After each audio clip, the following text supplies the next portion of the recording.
أعوذ بالله من الشيطان الرجيم. சபிக்கப்பட்ட ஷைத்தானை விட்டு அல்லாஹ்விடம் நான் பாதுகாப்பு தேடுகின்றேன்.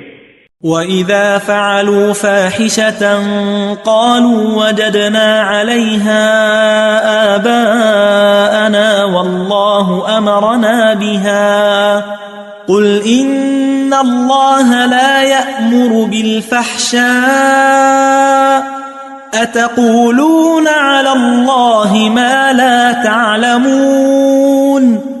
அவர்கள் ஏதேனும் மானக்கேடான செயலை செய்தால் இப்படித்தான் எங்கள் மூதாதையர் வாழக் கண்டோம் என்றும் இவ்வாறு செய்யுமாறு அல்லாஹுதான் எங்களுக்கு கட்டளையிட்டான் என்றும் கூறுகிறார்கள். நீர் கூறும், அல்லாஹு மானக்கேடானவற்றை செய்யும்படி எப்போதும் கட்டளையிடுவதில்லை. எவற்றை குறித்து அவை அல்லாஹு கூறியவைதானா என்பதை நீங்கள் அறிய மாட்டீர்களோ அந்த விஷயங்களையா அல்லாஹுவின் மீது ஏற்றிச் சொல்கின்றீர்கள்?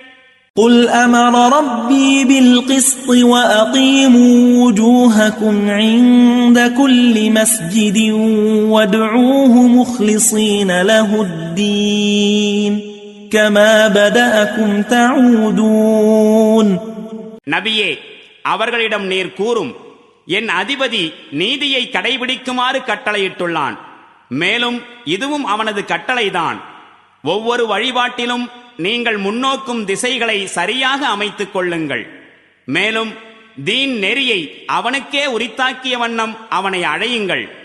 அவன் உங்களை இப்பொழுது எவ்வாறு படைத்திருக்கின்றானோ அவ்வாறே நீங்கள் மீண்டும் படைக்கப்படுவீர்கள்.